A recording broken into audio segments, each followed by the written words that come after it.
മലയാള cinema മേഖലയെ ഞെട്ടിച്ചുകൊണ്ടായിരുന്നു ഇന്ന് രാവിലെ മലയാള സിനിമയിലെ ഒരു പ്രധാനപ്പെട്ട നായികയായ ഹണി റോസ് ഒരു ലൈംഗിക പീഡന പരാതിയുമായി രംഗത്ത് വരുന്നത്. കേരളത്തിലെ ഒരു പ്രധാനപ്പെട്ട വ്യവസായിയാണ് ഈ പീഡന പരാതിയിലെ ആരോപണ വിധേയൻ. ഈ പരാതിയുമായി ഇന്ന് ഹണി റോസ് ഒരു കുറിപ്പ് പങ്കുവച്ച് രംഗത്ത് വന്നതിന് പിന്നാലെ വലിയ ചർച്ചകൾ സമൂഹത്തിൽ ഇത് സംബന്ധിച്ച് ഉയർന്നു വന്നിരുന്നു. കാരണം ആ കുറിപ്പിൽ ആരാണ് ആ വ്യവസായി എന്ന പേരെടുത്ത് ഹണി റോസ് പറയുന്നില്ലായിരുന്നു. ഇപ്പോഴത്തെ ഹണി റോസ് ഈ വിഷയത്തിൽ കൂടുതൽ വ്യക്തത വരുത്തിക്കൊണ്ട് ഒരു ശബ്ദരേഖയുമായി രംഗത്ത് വന്നിരിക്കുകയാണ്. ഇന്നൊരു പ്രധാനപ്പെട്ട മാധ്യമത്തിന് നൽകിയ ഈ ശബ്ദരേഖയിൽ ഈ സംഭവവുമായി ബന്ധപ്പെട്ട് കൂടുതൽ വിവരങ്ങൾ ഹണി റോസ് വെളിപ്പെടുത്തുന്നുണ്ട്. നമുക്ക് ഹണി റോസിന്റെ ആ ശബ്ദരേഖ പൂർണ്ണമായൊന്ന് കേൾക്കാം. അതെനിക്കുണ്ടായ ഒരു ബുദ്ധിമുട്ടാണ്. എനിക്ക് തോന്നുന്നു അത് സോഷ്യൽ മീഡിയയിലൊക്കെ ഒരു വാർത്തയായിട്ട് വന്നിരുന്നു. ആളുകൾക്ക് അറിയാവുന്ന ഒരു വിഷയം തന്നെയാണ്. ഞാനൊരു ചടങ്ങിൽ പങ്കെടുക്കുന്ന സമയത്ത് ഞാൻ ഫേസ് ചെയ്ത ഒരു വിഷയമായിരുന്നു അത്. എനിക്ക് അത് ഭയങ്കര ബുദ്ധിമുട്ട് തോന്നിയ, എനിക്ക് ഫാമിലിക്കൊക്കെ ബുദ്ധിമുട്ട് തോന്നിയ കാര്യം, ആ പ്രോഗ്രാം കഴിഞ്ഞ ഉടനെ തന്നെ നമ്മൾ കോർഡിനേറ്റ് ചെയ്യുന്ന മാനേജേഴ്സിന്റെ അടുത്ത് ഇത് അവരെ ഇൻഫോം ചെയ്യണം എന്ന് പറഞ്ഞ് അറിയിക്കുകയും ചെയ്തതാണ്. ഇനി ഇങ്ങനെ ഉണ്ടാവരുത്, എനിക്കത് മാനസികമായി ഭയങ്കര ബുദ്ധിമുട്ടുണ്ടാക്കി എന്നുള്ളത്. ഞാനൊരു 10-20 വർഷമായിട്ട് സിനിമയിൽ നിൽക്കുന്നുണ്ട്. എനിക്ക് തോന്നുന്നു ഒത്തിരി ചടങ്ങുകളിൽ ഞാൻ പങ്കെടുത്തിട്ടുണ്ട്. ഫസ്റ്റ് ടൈമാണ് എനിക്ക് ഇങ്ങനെ ഒരാളിൽ നിന്നും ഒരു പെരുമാറ്റം ഉണ്ടാവുന്നതും ഇങ്ങനെ ചില വാക്കുകൾ എനിക്ക് കേൾക്കേണ്ടി വന്നതും. അപ്പൊ അത് ഡെഫിനറ്റ്ലി എന്നെയും എന്റെ ഫാമിലിയും ഭയങ്കരമായിട്ട് ബാധിച്ചു. പിന്നീട് നമ്മളിത് പറഞ്ഞു കഴിഞ്ഞിട്ടും ഇനി ആ വ്യക്തിയുടെ സ്ഥാപനവുമായി സഹകരിക്കില്ല എന്ന് പറഞ്ഞു കഴിഞ്ഞിട്ടും അദ്ദേഹം വീണ്ടും നമ്മുടെ പേര് പലയിടത്തും മെൻഷൻ ചെയ്യുകയും വീഡിയോ ക്രിയേറ്റ് ചെയ്യുകയും അല്ലെങ്കിൽ ചാനൽ ഇന്റർവ്യൂ കൊടുക്കുകയൊക്കെ ചെയ്തു കഴിഞ്ഞപ്പോഴത്തേക്കും നമുക്ക് വേറെ ഓപ്ഷൻ ഇല്ല എന്നുള്ളൊരു അവസ്ഥയിലേക്ക് വന്നു. ഇത് നമ്മൾ പറയുന്ന അദ്ദേഹത്തിനെ ഇത് വാൺ ചെയ്തു, ഇൻഫോം ചെയ്തു എന്നുള്ളത് നമ്മൾ മാത്രമല്ലേ അറിയുന്നുള്ളൂ. ഒരു പബ്ലിക് ഒരു റെസ്പോൺസ് ആയിട്ട് നമ്മളത് പറഞ്ഞിട്ടില്ല ഇതുവരെയും. അത് പറഞ്ഞില്ലെങ്കിൽ സമൂഹത്തിന് ഒരു മോശം മെസ്സേജ് കൊടുക്കും എന്നുള്ളൊരു തോന്നൽ തന്നെയാണ് ഇപ്പം ഒരു പോസ്റ്റായിട്ട് നമ്മൾ ഇടാൻ ഉള്ള റീസൺ. ഇനി ഫ്യൂച്ചറിൽ ഇത് തുടരുന്നു എന്ന് തോന്നിയാൽ ഡെഫിനറ്റ്ലി അതൊരു കേസായിട്ട് തന്നെ നമ്മൾ ഫയൽ ചെയ്യാനാണ് പ്ലാൻ ചെയ്തിരിക്കുന്നത്. ഹണി റോസ് ഈ ശബ്ദരേഖയിലും മുൻപ് പങ്കുവെച്ച കുറിപ്പിലും ഏറ്റവും പ്രധാനമായി ചൂണ്ടിക്കാണിക്കുന്ന കാര്യം, മുൻപ് തന്നെ പല ചടങ്ങുകളിലും സ്വന്തം സ്ഥാപനത്തിന്റെ ചടങ്ങുകളിൽ ക്ഷണിച്ചിട്ടുള്ള ഒരു വ്യവസായി തന്നെയാണ് പലപ്പോഴും തന്നെ ലൈംഗിക ചുവയുള്ള പരാമർശങ്ങൾ കൊണ്ട് വേട്ടയാടിയത് എന്ന് തന്നെയാണ്.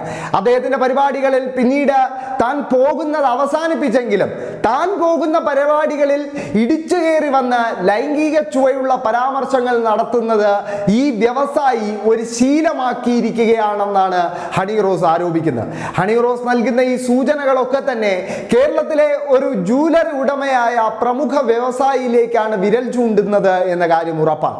ആ വ്യവസായിയെ സംബന്ധിച്ചിടത്തോളം ഇതിനു മുൻപും പല സ്ത്രീകളെയും ലൈംഗിക ചുവയുള്ള പരാമർശങ്ങൾ ഉപയോഗിച്ച് അപകീർത്തികരമായ പരാമർശങ്ങൾ നടത്തി എന്ന വിമർശനം നേരിടുന്ന വ്യക്തി തന്നെയാണ് ഈ വ്യവസായി. ഈ വ്യവസായിയെ കുറിച്ച് മുൻപും പല സ്ത്രീകളും പരാതികളുമായി ലൈംഗിക ചുവയുള്ള പരാമർശം നടത്തി എന്ന പരാതിയുമായി രംഗത്ത് വന്നിട്ടുണ്ട്. ഇപ്പോൾ ഹണി റോസ് എന്നൊരു പ്രധാനപ്പെട്ട നടി തന്നെ ഇത്തരം ഒരു പരാതിയുമായി രംഗത്ത് വരുമ്പോൾ ഇത്തരം വ്യക്തികൾക്ക് സമൂഹത്തിൽ പണത്തിന്റെയും പ്രതാപത്തിന്റെയും പേരിൽ ലഭിക്കുന്ന സ്വീകാര്യത അംഗീകരിക്കപ്പെടേണ്ടതാണോ എന്നൊരു ചോദ്യവും ഉയരുന്നുണ്ട്. എന്തായാലും ഹണി റോസ് വ്യക്തമായ ചില സൂചനകൾ ഇന്ന് രാവിലെ പങ്കുവച്ച അവരുടെ ഫേസ്ബുക്ക് കുറിപ്പിൽ നൽകുന്നുണ്ട്. ആ സൂചനകൾ നമുക്ക് വായിച്ചെടുക്കാനായി ആ കുറിപ്പ് ഒന്ന് പരിശോധിക്കാവുന്നതാണ്. നമസ്കാരം.